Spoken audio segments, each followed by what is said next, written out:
Hi friends, welcome back to Ramnath கூரக்கடை kitchen. இன்றைக்கி நம்ம கிச்சனில் வீட்டில் இருக்க பொருட்களை வச்சு ரொம்ப டேஸ்டியான ஹெல்த்தியான அவல் லட்டு எப்படி செய்கிறதுன்னு பார்க்கலாங்க. சின்னவங்கலேருந்து பெரியவங்க வரைக்கும் எல்லோரும் ரொம்ப விரும்பி சாப்பிடுவாங்க. ஸ்கூலுக்கு பசங்களுக்கு ஸ்நாக்ஸ் பாக்ஸுக்கும் நம்ம வச்சு கொடுக்கலாங்க. 3 நாள்லேருந்து 4 நாள் வரைக்கும் ஸ்டோர் பண்ணி வச்சுக்கலாம். வாங்க இந்த டேஸ்டியான அவல் லட்டு எப்படி செய்கிறதுன்னு நம்ம வீடியோக்குள்ளே போய் பார்க்கலாம். அவல் லட்டு செய்கிறதுக்கு 1 கப் அளவுக்கு வெள்ளை அவல் எடுத்திருக்கேங்க. நீங்கள் சிவப்பு அவல் கூட பயன்படுத்திக்கலாம். டேஸ்ட் ரொம்ப நல்லாயிருக்கும். லோ ஃப்ளேமில் வச்சு அவலை நல்லா வறுத்துக்கலாங்க. அவல் கூட வாசனைக்காக 3 ஏலக்காய் சேர்த்துருக்கேங்க. அவல் நல்லா வறுபற்றணுங்க. ஒரு 4 நிமிஷம் கிட்ட நல்லா நான் வறுத்துட்டேன். இப்போ கொஞ்சமாக எடுத்து நம்ம கையில் எடுத்து பார்க்கும்போது இந்த மாதிரி நல்லா கிறிஸ்பி ஆயிடணுங்க அவல். இப்போ இந்த ஸ்டேஜில் அடுப்பை ஆஃப் பண்ணிவிட்டு ஒரு பிளேட்டில் கொட்டி அவளை ஆற வச்சிடலாங்க. அவல் நல்லா ஆறிடுச்சுங்க. நான் சின்ன ஜாரில் சேர்த்துட்டு நல்லா பொடி பண்ணி எடுத்துக்கிறேன். இப்போ பொடி பண்ண அவலை பவுலில் எடுத்து வச்சுருக்கேங்க. வறுத்த நிலக்கடலை 4 டேபிள் ஸ்பூன் அளவுக்கு எடுத்திருக்கேங்க. நல்லா வறுத்த நிலக்கடலையாக இருந்தால் தான் ரொம்ப சுவையாக இருக்கும், மனமும் நல்லா இருக்குங்க. நிலக்கடலையை பொடி பண்ணி எடுத்து வச்சுருக்கேங்க. ரொம்ப நைஸாக பொடி பண்ண தேவையில்லைங்க. 1-2 பொடி பண்ணால் போதும். அவல் வறுத்த அதே கடாயில் 1/4 டேபிள் ஸ்பூன் அளவுக்கு நெய் சேர்த்துக்கிட்டேங்க. 1/2 கப் அளவுக்கு தேங்காய் துருவல். நீங்கள் நெய்க்கு பதிலாக எண்ணெய் கூட சேர்த்துக்கலாம். தேங்காய் துருவல் நெய்யில் சேர்த்துட்டு நல்லா ட்ரை ரோஸ்ட் பண்ணிக்கலாங்க. அடுப்பை லோ ஃப்ளேமில் வச்சுக்கோங்க. தேங்காயில் இருக்க ஈரத்தன்மையெல்லாம் போகணும். அந்த அளவுக்கு நல்லா தேங்காயை இந்த மாதிரி நல்லா வறுத்துக்கலாங்க. இப்போ பாருங்கள், தேங்காய் நல்லா வறுத்தாச்சு. நம்ம தேங்காயை வறுத்து அவளோட சேர்க்கும் போது 3லேருந்து 4 நாள் வரைக்கும் கூட ஸ்டோர் பண்ணி வச்சு சாப்பிட்லாங்க.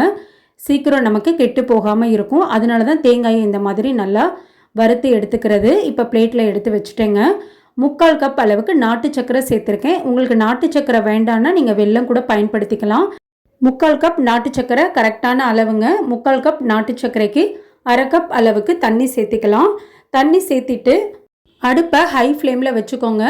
ஒரு 2-3 கொதி நல்லா வந்துடணுங்க. இப்போ பாருங்கள், நல்லா கொதி வர ஆரம்பிச்சிருச்சு.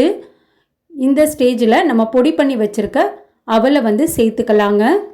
அவல் கூடவே நம்ம நெய்யில் வறுத்து வச்சுருக்க தேங்காய் துருவலையும் சேர்த்துட்டு நல்லா கலந்து விட்டுக்கலாங்க. அடுப்பை லோ ஃப்ளேமில் வச்சுக்கோங்க.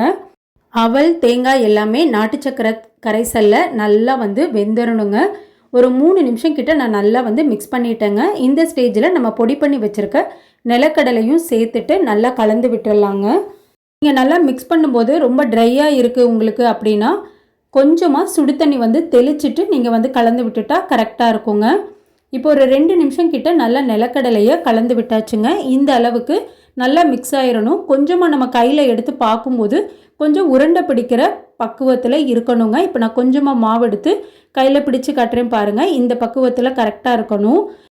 ரொம்ப ஆறிடாமல் கொஞ்சம் வெதுவெதுப்பாக இருக்கும்போதே நம்ம இந்த அவல் உருண்டையை பிடிச்சிடணுங்க. இப்போது கொஞ்சம் நமக்கு ஆறிடுச்சு, கொஞ்சம் வெதுவெதுப்பாக இருக்குது. இப்போ நம்ம உருண்டைகளாக பிடிச்சி எடுத்துக்கலாம். நீங்கள் உருண்டைகளாகவும் பிடிச்சி எடுத்துக்கலாம். இல்லை ஒரு ட்ரேயில் கொஞ்சமாக நெய்யோ இல்லைனா எண்ணெயோ தடவிட்டு பீசஸாகவும் கட் பண்ணி எடுத்துக்கலாங்க. நான் இன்றைக்கி உருண்டைகளாக பிடிச்சி எடுத்திருக்கேன். இப்போ பாருங்கள், கொஞ்சம் கூட கையில் நான் நெய்யோ எண்ணெயோ சேர்க்கலை. நல்லா ஒட்டாமல் வருது பாருங்கள். இந்த பக்குவத்தில் இருக்கணுங்க. ரொம்ப டேஸ்டியான அவல் லட்டு சூப்பராக ரெடி பண்ணியாச்சுங்க. இதே மாதிரி மீதி இருக்க அவலில் எல்லா உருண்டைகளையும் பிடிச்சி எடுத்தாச்சுங்க. இப்போ ஒரு உருண்டை எடுத்து பிச்சு காட்டுறேன் பாருங்கள். எவ்வளோ சாஃப்டாக இருக்குன்னு சொல்லிட்டு ரொம்ப ரொம்ப டேஸ்ட்டாக இருக்குங்க. கண்டிப்பாக நீங்களும் நான் செஞ்ச இதே அளவுகள் படி செஞ்சு பாருங்கள். செஞ்சு பார்த்துட்டு எப்படி இருந்ததுன்னு உங்கள் கமெண்ட்ஸை எனக்கு சொல்லுங்கள். நீங்கள் இப்போ தான் நம்ம சேனலை ஃபர்ஸ்ட் டைம் பார்க்குறீங்கன்னா ராம்நாத் கூரக்கடை கிச்சனை சப்ஸ்கிரைப் பண்ணிக்கோங்க.